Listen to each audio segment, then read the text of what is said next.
So the wait is finally over and Uncharted 4: A Thief's End is finally in our hands, bringing with it Nathan Drake's first brand new outing on a current generation console. But after 9 years and with 3 critically acclaimed main series titles already under their belt, pressure is on Naughty Dog like never before to meet, or even surpass both the graphical prowess and narrative excellence that we've come to expect from Uncharted games. Now it's fair to say that most fans of the series are just happy for the opportunity to jump back into Drake's shoes after the 5-year interval since the excellent Uncharted 3 Drake's Deception. But those players who need a little something extra to tempt them into the purchase can rest assured that Uncharted 4 has much more to offer than just an expansion of the story. So here are a few spoiler-free reasons why Uncharted 4 is an adventure well worth taking.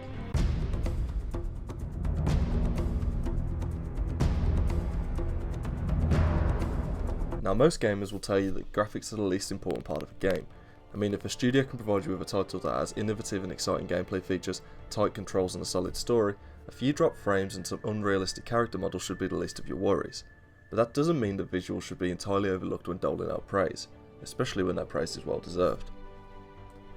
Graphically, Uncharted pulls no punches, and from the tight indoor architecture of the earlier chapters to some of the more open environments you'll discover later on, it's clear that the same kind of love and dedication has been put into this instalment as Naughty Dog have put into the graphical design of every one of their titles in recent memory. The only difference here is that from the ground up, Uncharted 4 is being built to take full advantage of the PlayStation 4's graphical capabilities, and despite the fact that, in the single player release, the game runs at 30 frames per second, it's hard to care or even notice when you're presented with pixel perfect environments and facial models that look like they were stripped directly from film. Naughty Dog have also taken the chance to update the overall visual style of the game, fully conforming to the cinematic characteristics that the series has been slowly developing over previous titles, with cutscenes now featuring camera work more akin to feature-length movies.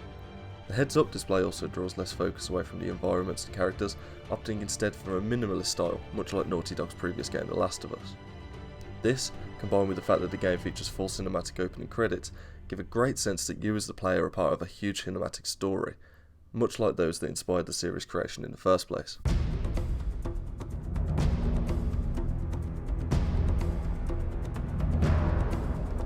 It's not just the visuals that are still as beautiful as ever, with the audio side of things also leaving little to be desired.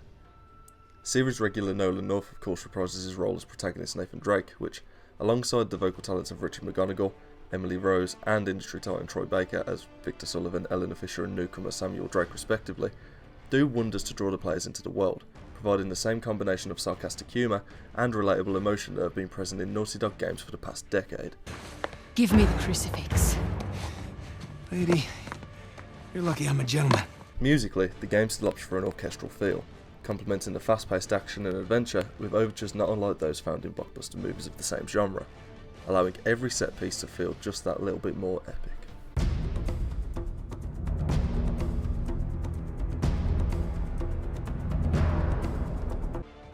Little has been done to change the standard Uncharted formula for this latest instalment, but minor additions do just enough to ensure that players don't feel like they're treading over old ground. Platforming is, of course, still a mainstay in the series, with Nathan Drake more often than not opting for a more vertical approach when deciding how to reach his next goal. Climbing, swinging and jumping controls feel more fluid and responsive than ever, with, at least in my experience, less instances of Drake accidentally throwing himself to his death because of a slightly misaimed analog stick. These tweaks, combined with the new additions like the ability to gain momentum by sliding on rubble, as well as the highly marketed retractable grappling hook, which allows Drake to latch on and to swing from certain objects, do just enough to keep the platforming fresh and up to date, while also offering some new and inventive ways to solve puzzles.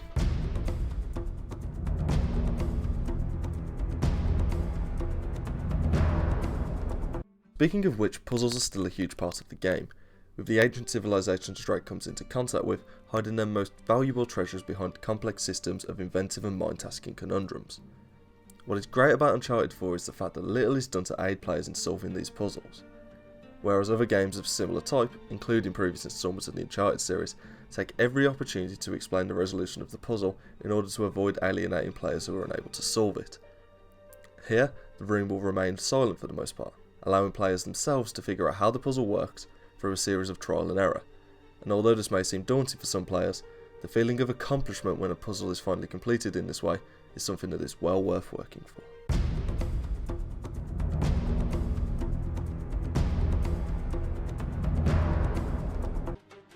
Another prominent part of the Uncharted formula is the cover-based shooting,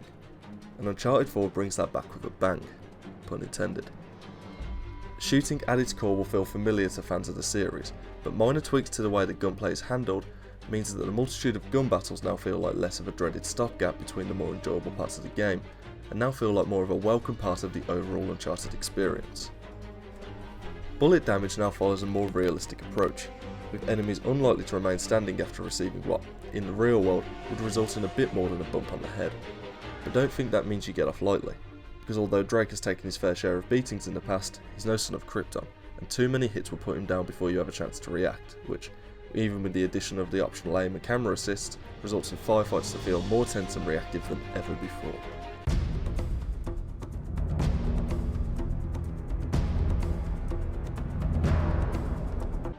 Stealth is nothing new when it comes to the Uncharted series, with past installments featuring several instances of Drake attempting to sneak into different areas unnoticed.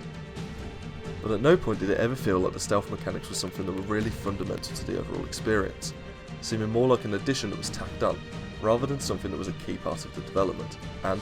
as with everything on this list so far, Uncharted 4 has worked its magic to make stealth work in a way that we've not yet seen from the series. Stealth has been completely overhauled from its predecessors. The brand new system allows Drake to sneak through some of the more enemy-heavy parts of the campaign. When entering this stealth mode, which will occur whenever Drake enters the scene unnoticed, adversaries will have a small white diamond above their heads, which fill and change colour depending on how aware they are of Drake's presence, with enemies actively searching for and engaging Drake should these bars fill. But even if you completely compromise, there's no need to hit that restart from checkpoint button. Drake can find a hiding place, behind a wall, hanging off a ledge, or even in a new edition of hiding in tall grass, until the enemy lowers their alert status, not unlike stealth classic Metal Gear.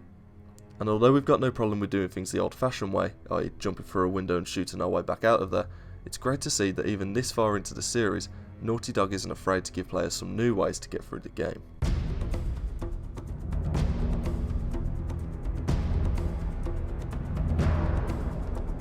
Naughty Dog has always been a developer that's been great at giving players additional things to look out for, and Uncharted 4 is no exception.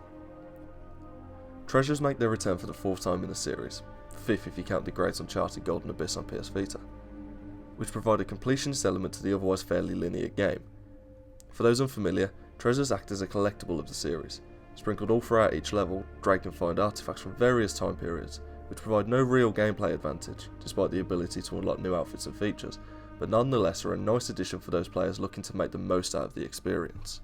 New to the series is the ability to speak to NPCs in certain areas, and the ability to choose your responses during certain cutscenes, which allow players to not only pad out the story by finding out information of characters' backgrounds that would otherwise not be explained during the main cinematic course of the story,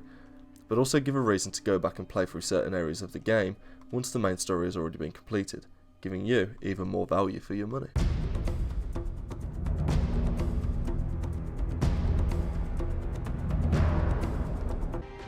So there's just some of the reasons that Uncharted 4: A Thief's End is worth picking up, but it's key to keep in mind that despite all these new additions and changes, at its core this is still an Uncharted adventure, and players will have a hard time finding problems with what many reviews are calling the best game in the series yet. Newcomers to the series might find themselves a little alienated in relation to the story, but the gameplay and narrative is tight enough that even those players who've never heard of El Dorado, Shambhala or the Aram of the Pillars should still be able to find enjoyment.